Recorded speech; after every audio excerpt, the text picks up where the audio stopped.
Tere tulemast Herbaseni podcasti.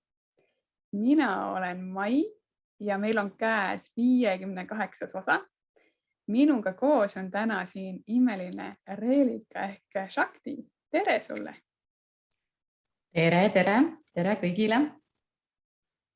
Ma kohe põnevusega tahaks minna natukene ajast tagasi ja saada aimdust, kuidas sa jõudsid selleni, et luua Shakti jooga või jõudagi selle nimeni, et sina oledki Shakti? Jaa, siis tuleb ikka ajas natuke tagasi minna tõesti. Et kui ma ülikooli ära lõpetasin, Tartu Ülikoolis käisin, ma siis päris täpselt teadnud, mis ma oma eluga peale tahan hakata. Ja siis ma kolisin mõneks ajaks Londonisse. Ja Londonis ma leidsin siis jooga enda jaoks. Seal ma elasin võib-olla mingi alguses aasta või poolteist, aga siis ma hakkasin otsima mingit sellist liikumisviisi. Lihtsalt olin harjunud käima ikka mingites tantsutundides või midagi sellist. Ja siis ma sõprade kaudu sain teada, et seal minu elukoha lähedal asub üks joogakeskus. Ja sõbrad juba tegid suurt reklaami ja mina lihtsalt teadsin seda sõna jooga, et ma ei tea, et võib-olla teised ka, et tollel ajal ega eriti sellest joogast midagi ei teatud, et minu kogemus joogaga oli ainult see, mis hommiku televisioonis Heli Kann tegi, et võib-olla Mailis sa ise ka mäletad või? Et seda ma mäletan, et heledad riided ja mingid harjutused. Aga siis ma sinna joogakeskusesse läksin ja hästi ruttu sain aru, et see on midagi sellist, mis mulle hästi meeldib. Ja sa küsisid mu nime kohta, eks ole, et seda nime ma praegu väga palju tegelikult ei kasuta ja ega Eestis mind keegi siin Shaktiks eriti ei kutsu.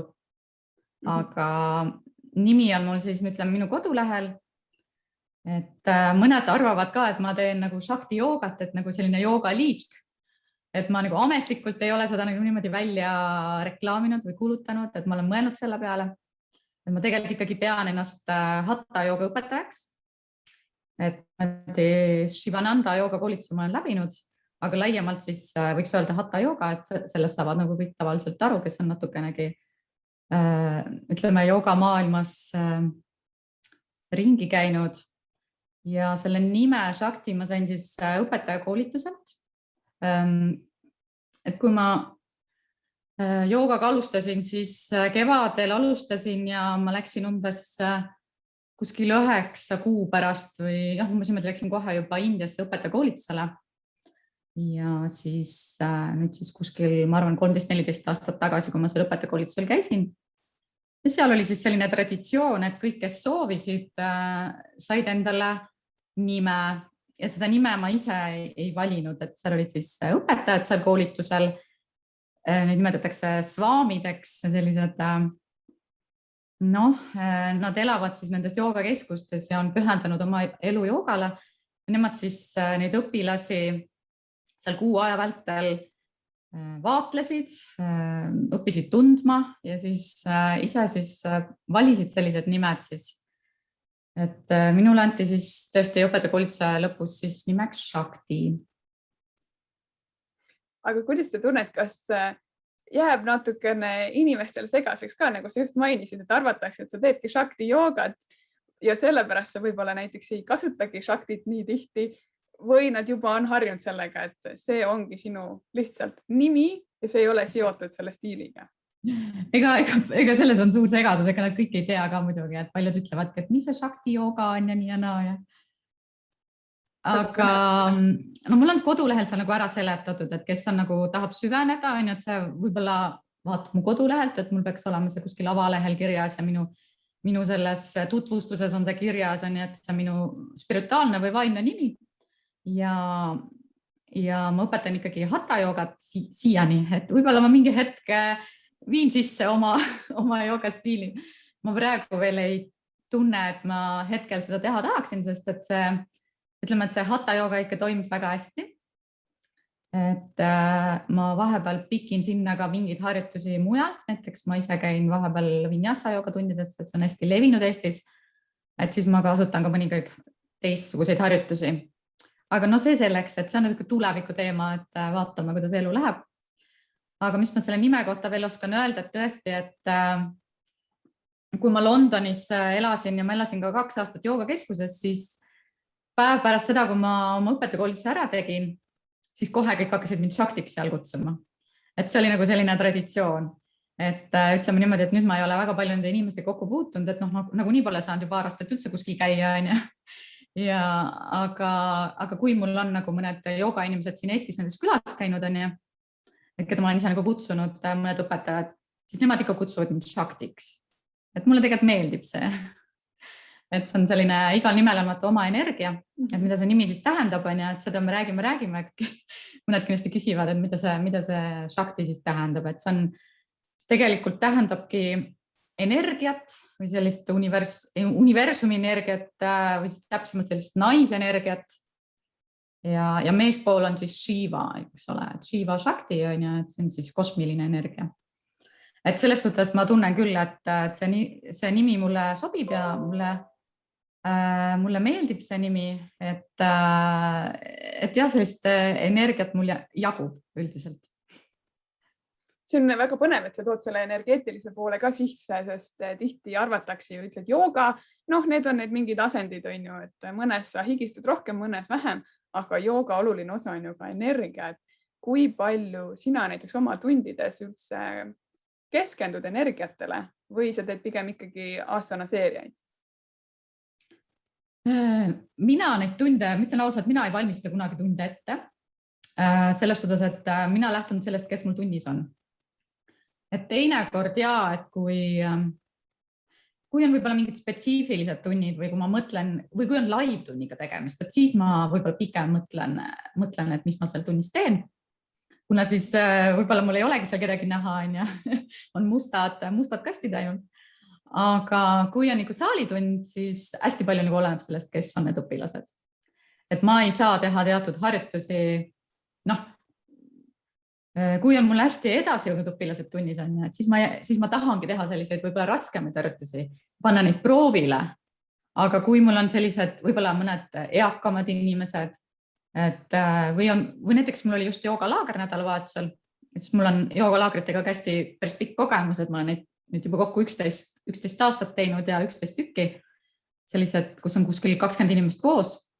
Et siis ma ka alati esimese tunni teen sellise hästi rahuliku, hästi sellise lihtsa, kus on sellised baasasendid, et siis ma õpin tundma kõigepealt neid inimesi, kes seal tunnis on. Ja siis ma selle põhjalt aretan või arendan seda teemat edasi, et mis ma siis järgmistes tundides tegema hakkan. Vau, sa ütlesid 11 aastat, 11 laagrit, see on ikkagi päris suur number. Ja, see on päris hea pagas, ma ütlen, jah. Et neid laagreid ma olen ka tegelikult, kui ma alustasin, siis ma tegelikult korraldasin, siis ma ise tunde alguses ei teinud. Mäletan väga hästi, kui ma tulin Eestisse tagasi 2009 ja siis varem korraldas neid laagreid Eestis siis selline joogaõpetaja nagu Aili Jõeleht, kes praegu ka tegutseb, et tema selles Shivananda liinis kõige vanem, kõige kauem tegutsenud õpetaja, tervitan Ailit siit poolt. Ja siis oli meil selline kamp õpetajaid, kes me saime siis omavahel kokku ja siis Aili ütles mulle, et nii Reelika, et nüüd sina võtad üle selle. Mina alguses vaatasin sükse näoga, et mis asja, et ma ei tea asjadest midagi. Et ma alles tulin Eestisse tagasi. Et ma olin 5 aastat ära. Aga mulle üldiselt sobib selline korraldamine, mulle endale meeldib.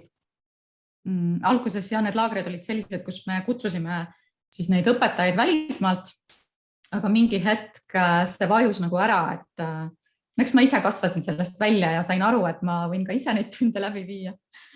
Et sama hästi. Ja seal on muidugi laagrites on kõik see teine pool ka, et see söögi tegemise pool ja nüüd viimased minu laagrid on olnud ka sellised, kus ma hästi palju kasutan ära seda, mis ümbruskonnas on. Et natukene on sellist siseturismi teeme, et käime vaatamas siis ümbruskonda, mis seal pakutakse, mingeid vaatamisväärsusi. mingeid toredaid ettevõtmisi, looduskohti. No, aga see kogemuste pagas on sul nüüd väga suur. No tegelikult ka ju, kui sul on 11 aastat laagreid ja seal ees on veel õppimine ja elamine välismaal koos kogu selle joogamaailmaga, siis mis oleks võib-olla need 3 nii-öelda, kui sa pead järjestama, top 3 asja või kogemust, mis see jooga siis sulle on andnud, mis oled joogas saanud enda jaoks, et sa ei ole jätnud teda sinna paika, sa ikkagi lähed ja teed oma praktikat, sa annad tunde, sa ei loobu temast. Jaa, see on hea küsimus. Et hästi palju on sellist virvarri ja siia sellist vaimustust alguses, et alustame joogaga ja teeme hästi palju, hästi intensiivselt ja mingi hetk siis vaatad, et inimesed lihtsalt kaovad. Aga see on täiesti paratamatu ja see on nii loomulik, et miks mina olen jäänud ja mis need 3 asja, see on raske niimoodi öelda, aga ma arvan, et igal inimesel võiks olla mingisugune tagala või mingisugune, ütleme siis mingisugune tegevus või see võib olla mingi koht või ma ei tea, midagi peaks olema, mis on nagu see, mis annab sulle jõudu ja sellist võib-olla kindlust ja midagi sellist, et sa tead, et see asi on alati olemas, olenemata mis. Et näiteks need joogaharjutused on ju sellised, et ega sa tegelikult ega sul ei ole tegelikult vaja mitte midagi muud kui iseennast, aega iseendaga ja siis joogamatti siis ütleme. Põhimõtteliselt saab ka ilma matita. Et selles suhtes see praktika on universaalne, eks ole, et kui see sulle sobib, siis sul on vaja lihtsalt natukene aega, natukene ruumi. Ja kui sa alguses ei tunne ennast nii tugevalt, et seda üksinda teha, et siis selleks ongi joogaõpetajad ja selleks on joogatunnid, et minna kohale. Ja siis sellistes keerulisemates oludes siis tänapäeval need live joogatunnid on. Aga sa küsisid midagi muud hoopiski vist. Ei, see on väga hea. Tuleb täpselt see, mis tulema peab. Nüüd ma võib-olla täpsustan seda küsimust küll. Et kuidas jooga sinu elus siis on rolli võtnud? Kas sa tunned näiteks mingites olukordades, et see, et sa praktiseerid joogat, on sind kõvasti aidanud? Kas näiteks võtnud reaktsioonid maha või muutnud sind rahulikumaks, toonud enda keskmesse? Erinevatel inimestele mõjub ju jooga erinevat. Kas sul on seal mõni eluline näide, et tänu millele on nüüd jooga teinud selle suure töö ära ja sellepärast sa ise tahad ka praktiseerida? Ja ma kaua mõtlesin sinu küsimuse ajal, et ma tahaks hirmsasti öelda, et ma olen rahu ise ja ma üldse ei lähe endast välja. Ma just läksin ennast seda intervjuud endast natukene välja. Nii et tegelikult ma olen täiesti tavaline inimene ja ma lähen väga kergesti närvi, ma ütlen ausalt. Et selles suhtes ma arvan, et kui ma ei teeks joogat, et siis ma ei tea, kus ma siis oleks või mis ma teeksin, et siis ma võib-olla oleksin teistsugune inimene, et võib-olla tõesti, et ma arvan, et jooga on ikkagi palju aidanud, et ikkagi teatud olukordades ikkagi ta annab nagu sellist jõudu ja kontrolli, et võib-olla tõesti, et üks asi, mis ma võin nagu välja tuua oma elus, et mul on 2 last ja ma olen väga uhke enda üle, et mul on sünnitused väga hästi läinud ja ma olen tänu joogale nagu ütleme niimoodi, et need sünnitused väga positiivselt ja väga nagu hea tundega ja väga õnnelikult neid kogenud. Et ma arvan, et mis saaks nagu ühel naisel nagu olulisemat olla. Et igapäevaelus on seda üles-alla, seda energiat, see on tavaline. Et ma arvan, et ma ei hakkagi nagu püüdlema selle poole, et olla nagu kogu aeg selline zen või olla nagu jumala rahu selline kogu aeg, et ma arvan, et kuna ma olen Shakti, siis seda ei olegi võimalik oodata, et ma olen nagu loodus, et selles suhtes, et vaatad aknast välja, et üks päev saab vihma, teine päev on päike, et nii olen mina ka ja ma arvan, enamus on meist sellised, eks ole. Aga võib-olla tõesti mingid sellised hetked, mingid sellised olulised asjad, et kui ma nagu tahan midagi saavutada, kui ma tahan nagu kuhugi jõuda, siis ma arvan, et sellist mõtteselgust ja sellist kindlameelsust ja midagi sihukest, võib-olla midagi sellist äkki jooga on mulle andnud. Et jah. See on nii hea, et sa selle välja tood, sest tihti mina kuulen ka seda arvamust, et kui keegi on joogaõpetaja, siis tema on nagu mingi imeloom, et emotsioonid kaovad ära ja kogu aeg on mingid päevarutiinid, milleni me ka kohe jõuame. Aga just see, et sa ütledki, et jah, et sul on võib-olla mõnest olukorrast lihtsam tulla välja, aga see ei tähenda, et sul ei käiks ka igapäevaselt on ju tujud natukene üles-alla. See on inimene. Aga kuidas see näeb su üks päev välja? Räägime sellest ka. Ja, et sa kindlasti ootad ka, et ma räägin sulle, et ma teen mediteerin iga hommik tund aega ja õhtul enne magaminekut ka teen hingamisharjutusi 2 tundi. Ja muidugi ja siis loed veel 3 tundi. Ja. Loen Bhagavad Gitat iga päev. Ja. Et ma olen elanud sellist elu, kui ma elasin joogakeskuses, et tõesti meil oli äratus iga päev 5:30, kell 6 oli siis pool tundi meditatsiooni, pool tundi mantra laulmist, siis veel tund aega, ma ei mäleta isegi, 1,5 tundi asanaid oma praktika ja siis oli siis see söömine ja siis veel karmajoogat ja õpetamist ja igast kõike. Ma olen seda, ütleme niimoodi, oma elus võib-olla kuskil 2-3 aastat sellist sügavat praktikat teinud. Aga praegu ma teen karmajoogat rohkem. Et selles suhtes, et mul on lapsed, mul on mees, mul on kodu ja lisaks mul on muidugi oma töö. Et ma üritan kõigega sellega hakkama saada.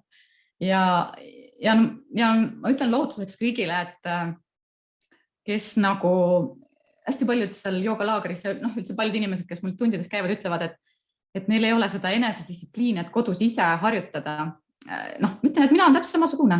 Ma ka, kui mul võib-olla lapsi veel ei olnud, et siis mul oli kerge, et muidugi hommikul, kui mul vaba aeg, mäletan ükskord oma sünnipäeval, ma tegin niimoodi. Lülitasin telefoni välja, ärkasin üles, esimene asi, tegin joogat hommikul, väga mõnus. Ja siis vaatasin, kui palju mul vastamata kõnesid oli. Kõikest asjad mind hommikul vara õnnitleda. Et sellist asja sa saad teha, kui sul lapsi ei ole või kui sul on siis ma ei tea, lapsehoidja või keegi, kes tegeleb nendega. Kui sul lapsed, siis tegeled nendega hommikul, viid neid lasteaeda, lastehoidu või siis nad on mõnikord kodus. Et mul ei ole sellist igapäevast regulaarset praktikat. Aga mis minul on hästi oluline, mida võib-olla kõik joogaõpetajad ka ei tee, on see, et ma käin ise hästi palju tundides. Et mulle meeldib käia teiste õpetajate tundides. Ja ma püüan käia korra nädalas ühes joogatunnis, teise õpetaja juures. Et see on nagu minu jaoks nagu selline asi, kus ma tunnen, et ma olen ise ka õpilane, et ma ei pea kogu aeg seda enda häält kuulama. Et eks see ju, kui sa oled see joogaõpetaja, võtan vahepeal vett. Et siis sul on nagu selline tunne, et sa kogu aeg räägid ühte seda sama, ühe selle sama häälega. Et tekib, kui ma olen seda juba 13 aastat teinud, et siis tekib ju vahepeal siuke tunne, et inimestel vist on küll juba nii kõrini ja nii igav. Aga ma mäletan väga hästi, kui ma elasin joogakeskuses Londonis ja kui ma rääkisin selle samal teemal ühe vanema joogaõpetajaga, üks meesterahvas, ma arvan, et oli siis äkki mingi 50 või isegi rohkem. Ja tema ütles mulle ka, et tead Shakti, et õpilastel ei ole kunagi joogatunnis igav. Et need, kellele see meeldib, et nemad tahavadki seda kordamist ja seda rutiini, sest see tekitab neile sellist kindlustunnet, sellist hoituse tunnet, et nad teavad, mis neid ees ootab. Aga mul natuke mõte läks nüüd mujale, aga suuna mind. Ei, see on tõesti, mina ka ise olen seda kogenud ja kuulnud kõrvalt, et see, kes tulebki tundi, tema jaoks sa võid võib-olla teha seda kava, näiteks ütleme, võtame vinyasa jooga, seda sama kava sa võid teha 6 aega ja kuu lõpuks ta alles võib-olla märkab, et kuule, et me teeme kogu sama asja, sest ta ju tuleb sinna, ta jätab kõik muremõtted ukse taha, ta lihtsalt on joogas. Selles mõttes see rutiin ongi oluline, et midagi, mida sa tead ja kui tuleb hästi välja, siis on ju veel suurem tahe tulla tagasi, et kui kogu aeg on midagi uut ja uued trikid ja üldse ei tule välja, noh, siis kaob ka motivatsioon kiirelt ära. Just. Ja miks ma ise nagu tahan teistes tundides käia, on ka see, et ütleme niimoodi, et see stiil, mida mina õpetan, Shivananda jooga või noh, ütleme siis hatha jooga, et väga vähe on tegelikult, ma elan Tallinnas, eks ole, noh, natuke Tallinnast väljas, aga väga vähe on Tallinnas neid õpetajaid, kes sedasama stiilis õpetavad, noh, praktiliselt mul ei olegi võimalik nende tundides käia, sest tavaliselt, kes teevad sedasama stiili, õpetavad samadel kellaaegadel, on ju, et noh, mul ei ole võimalik. Ja tervitan siis teisi Shivananda jooga õpetajaid kõiki üle Eesti siinkohal. Ja siis ma võtangi selle, mis mul nagu võimalik on, et ma olen päris palju käinud jah, siin nüüd Eestis, kui ma olen elanud. Ma olen käinud vinyasa joogas, et see vist, mida sina ka õpetad, eks ole. Et see on nagu Eestis, ütleme niimoodi, et kõige levinum. Ma olen ka Ashtanga joogas käinud ja see mulle ka nagu selles suhtes meeldib ja noh, üldse mulle meeldib jooga. Et noh, Kundalini joogas ma olen vähem käinud, aga olen käinud ja ega ma tulegi praegu pähe neid teisi stiile nii väga. No, yin on ka vist see, mis praegu populaarsust kogub. Jaa, yin on ka populaarne. Yinnis ma olen väga vähem käinud, aga mul on tunne, et Shivananda joogat on võimalik teha umbes samamoodi nagu yin joogat, kui nagu õpetaja oskab. Et ta on natukene nagu võib-olla mingil määral nagu sarnane. Aga ma arvan, et ma ei ole võib-olla leidnud veel sellist head yin-jooga õpetajat, kelle juurde mul on võimalik minna, sest et osad kohad on minust kas liiga kaugel või ei ole siis kellaajad sobivad. Et kindlasti, et kui ma leian endale sellise toreda õpetaja ja mis mul meeldima hakkab ja koht, et siis ma üldse ei välista, et ma hakkan ka yin-joogaga rohkem tegelema. Aga praegu mul ei ole jah, sellist võimalust veel olnud. No, küll see hetk tuleb, kui ta peab tulema. Ja. Aga me praegu üldse ja viimastel aastatel ka elame, eks ole, sellisel ajal, nagu sa ka ütlesid, et reisida väga ei saa, siis kuidas sina näiteks oma tuttavatele sõpradele, kellel võib-olla on natuke ärevamad perioodid tänu sellele elus, annad nõu, kas sul on mõni hea nipp, mida näiteks kas või meie praegu vaataja või kuulaja võiks endale panna kõrva taha, et kui tuleb see raskem hetk, siis ta võtab selle praktika ja saab veidikene leevendust. Ja, et ma enda elust nagu mäletan ühte sellist hetke, mis mul hästi jääb nagu, või ei lähe kunagi meelest. Et ma elasin ka seal Londonis ja elukogemust väga ei olnud, et selline noor tüdruk on ja siis ma käisin seal joogatundides ja oli ikka siuksed, eks mul oli ka ärevust palju, et mis saab ja et mis tööd ma nüüd edasi võiksin teha või peaksin tegema ja üldse nagu, kus suunas siis edasi liikuda ja siis ma mäletan hästi, et kuidas minu üks joogaõpetaja ütles, et kuidas ta täpselt nüüd ütles, seda ma ei mäleta, inglise keeles käis see suhtlus, aga mõte oli siis selles, et ole hetkes, et ole praeguses hetkes, just siin samas praegu. Et mis sul praeguses hetkes nagu valesti on või mis sul praegu nagu halvasti on või valesti on või kas on üldse midagi valesti või halvasti. Et see, eks ole, mis kunagi oli, et seda nagu nii enam ei ole, et sellele ei tasu keskenduda. Et see on minevik, et ära istu seal minevikus, et see ei vii sind mitte kuskile. Just, kui siis üldse listida üles, mis sul praegu hästi on, et siis ei mõtlegi sellele negatiivsele. Ja, et lihtsalt see, et ära mõtle minevikule ja teine asi siis see, et mis edasi saab, seda ei tea ju keegi.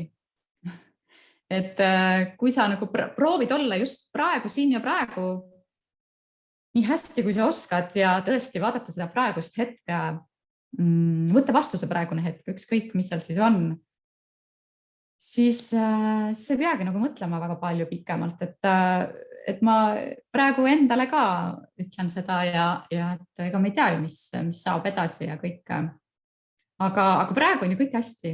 Minul on praegu väga hästi kõik. Et ma arvan, et sinul on hästi ja kuulajatel on hästi. Et siis võib-olla proovida nagu pikendada seda hetke, eks ole, et noh, tähendab hetk ongi hetk ongi praegu, siin ja praegu on ju, et aga niimoodi võib-olla tulla kohale rohkem või võtta mingites ajahetkedes, päeval, mingites toimetustes. Et mitte nii palju asju korraga teha, et üks asi korraga. Meil läheb see väga filosoofiliseks ära, et mis see hetk on ja kuidas hetke pikendada ja. Ja. Aga kui me nüüd võtamegi sellest kinni, et siin hetkes on kõik hästi, siis ma tahaks ikkagi tulevikku ka natukene vaadata. Kui sina vaatad ennast nüüd ja mõtled, et kui sa saad näiteks 90 või 85, siis millisena sa ennast ette kujutad? Jaa, hea küsimus.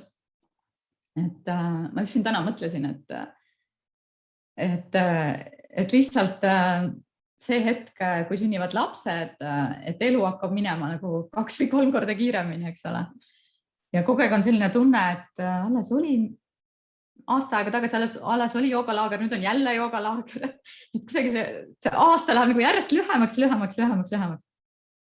Et kogu aeg on igasuguseid tegemisi ja mis on iseenesest tore, sest et ei olegi väga palju aega istuda ja muretseda, sest kogu aeg on nii palju teha.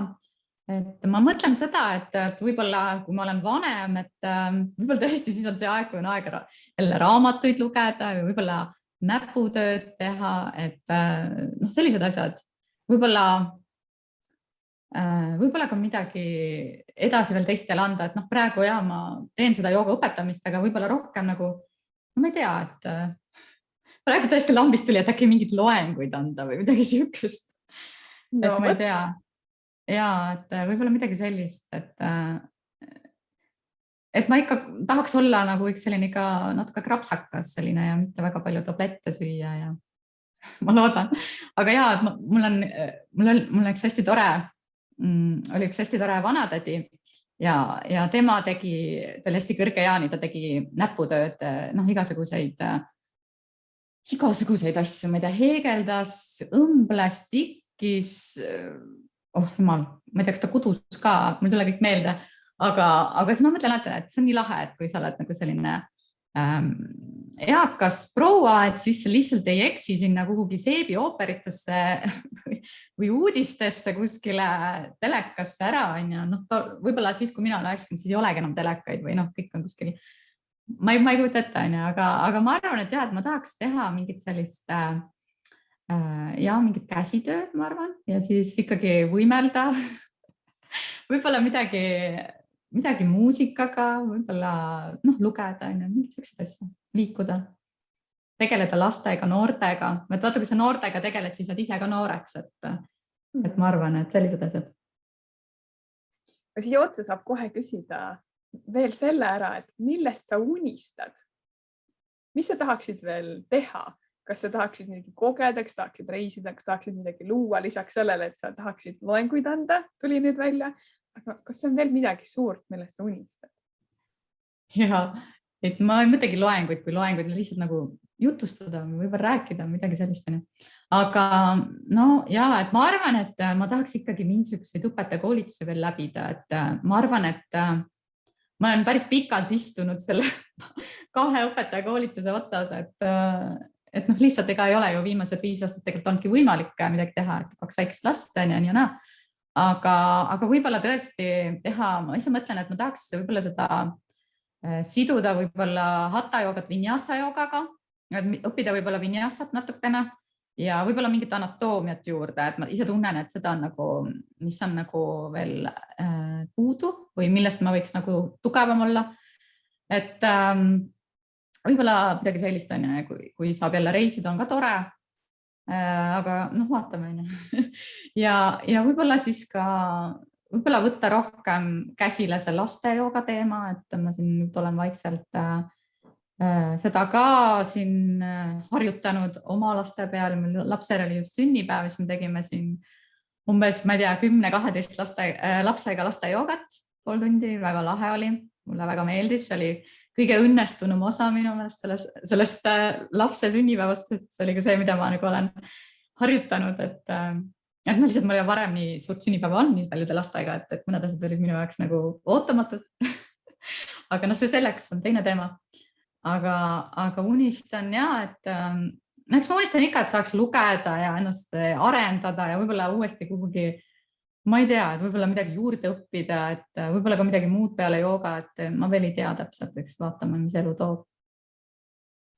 See on nii põnev, et sa selle laste teema sisse tõid, sest mulle alati meeldib seda ka küsida, kui joogaõpetajal on lapsed, kuidas nemad joogasse suhtuvad. Kas see vastab tõele, et nüüd, kui nad on kõhust peale olnud joogamatil, siis kohe joogat armastavad ja elu lõpuni armastavad või pigem on see, et pika hambaga vaadatakse, et mis imelik asi see on? No, minu lapsed on ikkagi nii väiksed veel, et 5, tahtsin öelda 4, aga ta sai just 5 ja 2,5. Et neil kõik sobib ja meeldib, et selles suhtes neil ei ole nagu neil ei ole see kriitikameel veel õnneks nii arenenud. Et ma ei tea, mis teismelisena saab, aga neile meeldib ja eks nad teevad ikka üht-teist järgi ja oskavad ommi laulda ja vahepeal kuuled igasugused mingeid asju, mingi jutu seest tulevad mingid asjad välja, mis nad on kuskilt üles korjanud, et päris lahe. Et selles suhtes, aga ja, et ma arvan, et neile meeldib et ma muidugi, nad ei ole sellised lapsed, et ma nüüd iga päev nendega tegeleks ja kohe nagu, et ma ei tea, teevad seal mingeid ülitrikke ja mingit sükst asja nagu ei ole, et hästi tavalised lapsed, aga see ei ole neile võõras et see on nagu, nad teavad, et emme teeb joogatundi ja käib joogat andmas ja käib trennis ja et selles suhtes No see on põnev, ma arvan, et kindlasti mingi jälje jätab, isegi kui teismeeas vaadatakse viltu, siis kunagi tuleb meelde. Mina ise olen ehe näide ka sellest, et lapsena ema vedas igale poole kaasa, vahepeal naersin ainult teda, et mis imelik asju ta teeb ja nüüd annan ise tunde, eks see ring käib kogu aeg. Ja, et ma olen selleks ka valmis, et võib-olla mingi hetk ja just, et ei sobi või ei meeldi, et mul ei ole sellest nagu midagi, et peas, et nad teevad mingeid asju, mis neile endale meeldib ja südamelähedane on, et see on oluline. Täiesti nõus. Aga kui ma nüüd võtaksin sinult ära kõik sinu rollid, võtaksin ära ema rolli, joogaõpetaja, naiseks olemise, nime võtaksin ära, mis siis alles jääb? Kes sa siis oleksid, kui keegi sult küsiks, et palun tutvusta ennast?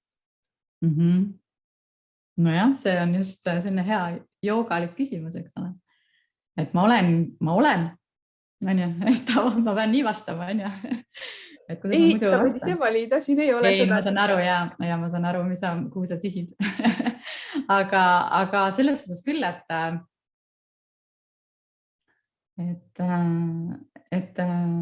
eks ma olen ikka see sama, kes ma olen kogu aeg olnud ja saan olema ka see sama. Et selles suhtes tõesti, et see on ju see hing, kes sa oled, et sa tead, iga inimene ju teab tegelikult, kes ta tegelikult on, et mingites hetkedes sa tajud seda väga hästi, et ma loodan, et kõik tajuvad ja teavad seda mingites hetkedes, et ei ole vaja, et tõesti, et see nimi ega sinu elukutse, ega sinu perekonnaseis või rahaline seis või ma ei tea, või siis rahvus või usuline kuuluvus või mida sa pooldad või mida sa ei poolda, et kui sa nagu need asjad kõik jätad sinna paiku, et siis sa oledki see, kes sa tegelikult oled. Seda ei saagi ju kuidagi nimetada. Et see on selline seisund võib-olla et mida sa tunned siis, kui sul on selline täielik rahuseisund. Et kuidas seda tajub, mis praktikat kellelgi on, võib-olla sa käid kalal, võib-olla see on sinu see tunne, kus sa tead, et jess, et võib-olla sa käid jooksmas, siis sa tunned, et vot see olen mina või käid saunas või teed, ma ei tea, süüa või mis iganes, et see jooga on nagu selline lihtsalt üks viis. Et ma üldse ei tähtsusta seda sellepärast üle, et igal inimesel võiks olla mingi oma jooga. või oma mingi tegevus, mis teda toidab ja kus ta tunneb, et ta on kodus ja kus ta tunneb, et ta saab olla tema ise. Et võib-olla niimoodi ma vastan. See on väga hea, selle ma kirjutan pärast üles ka. See võtab hästi kokku, mis see jooga on. Igale ühele oma. Aga kui me siin juba nagu lähme päris jälle filosoofiliseks, siis ütle mulle seda ka, kuidas sina defineerid õnne enda jaoks?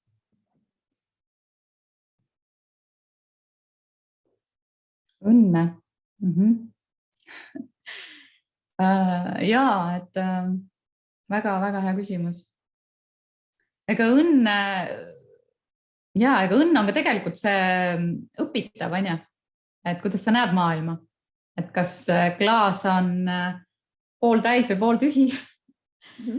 Et selles suhtes, et see on see, et kuidas sa vaatad asju, eks ole?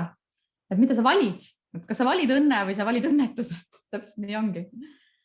Et selles suhtes siin ei olegi, ma ei oska mingit ilusat definitsiooni nagu öelda, et ma arvan, et see on valikute küsimus. Õnn on valik. Eks sa valid endale õnne või sa valid õnnetuse. Et väga rasketes olukordades inimesed suudavad olla ka väga õnnelikud ju.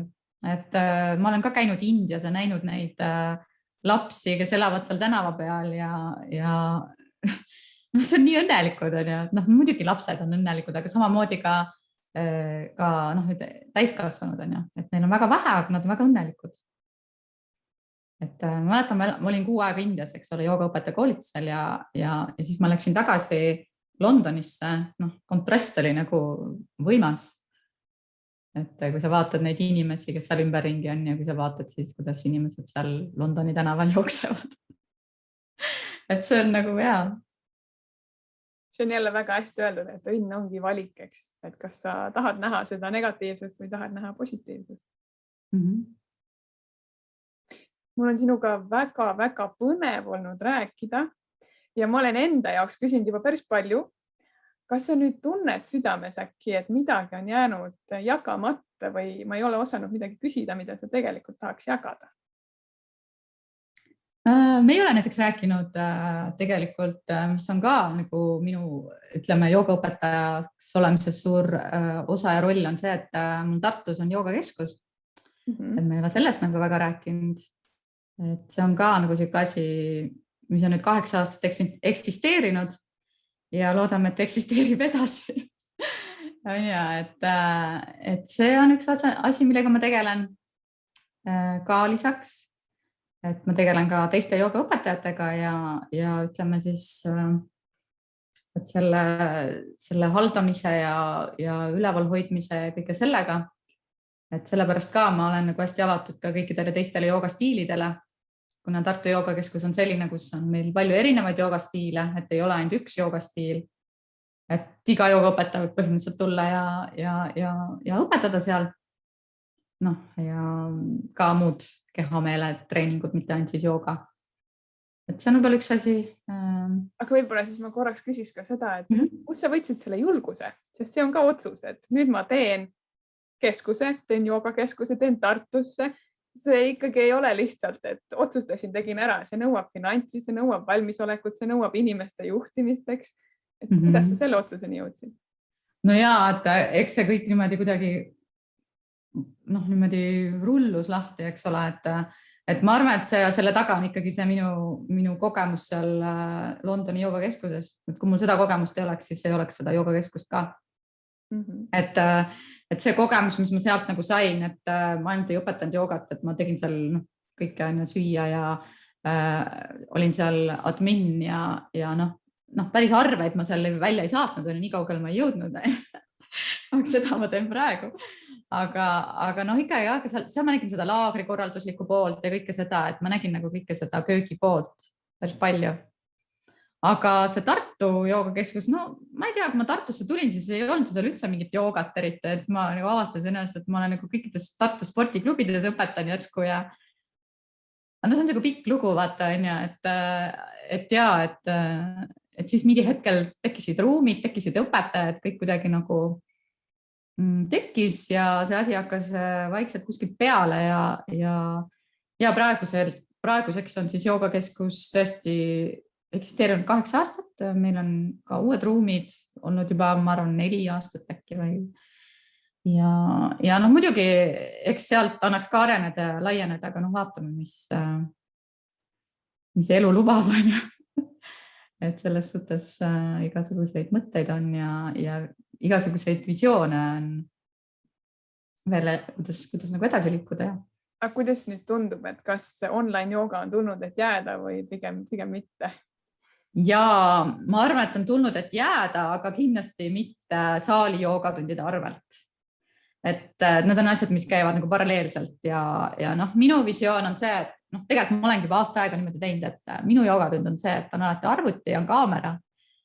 Et noh, ütleme, et joogalaagris ma neid tunde ei kandnud üle. Aga kui ma teen neid saalitunde, siis on nüüd juba täiesti tavaline see, et ma kannan sedasama joogatundi kohe nagu üle ka ja lindistan selle sama joogatunni. Et alguses oli see nagu raske, et see nagu segas, et mul oli siuke tunne, et ma ei saa nagu, et kelle jaoks ma siis olen, et kas ma olen siis nende inimeste jaoks, kes on seal arvutis või ma olen siis nende inimeste jaoks, kes on saalis. Aga ma püüan nagu anda endast parima ja olla siis kõigi jaoks, et no vaatame, kuidas see nagu areneb, aga ma arvan, et need live-tunnid kindlasti jäävad, nad ei kao kuskile.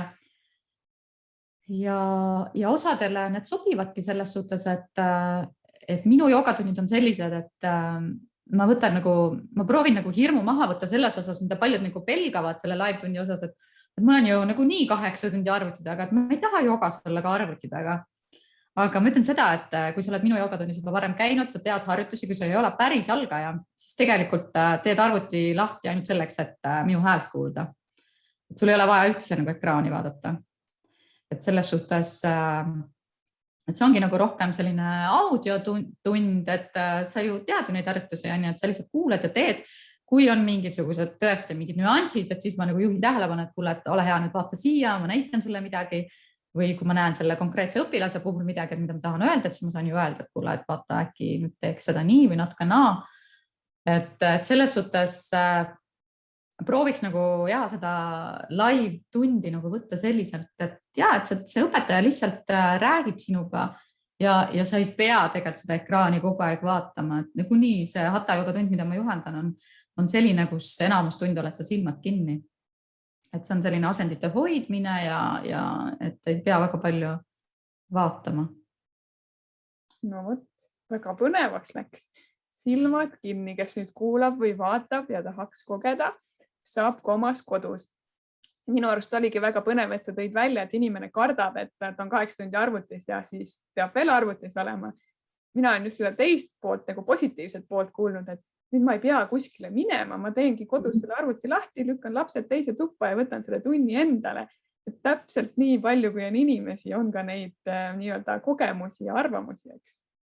Ja see oli see pool, mis lihtsalt jäi kõlama, et kui ma tegin seda joogalaagrit, et siis me ka rääkisime sel teemal ja hästi palju nagu ütlesid seda, et just seda, et see arvuti teema. Noh, muidugi see on ka teema, et sul ei ole seal kodus seda vaba pinda, et kellel on tõesti 2-3 last seal samas, et tõesti ongi keeruline.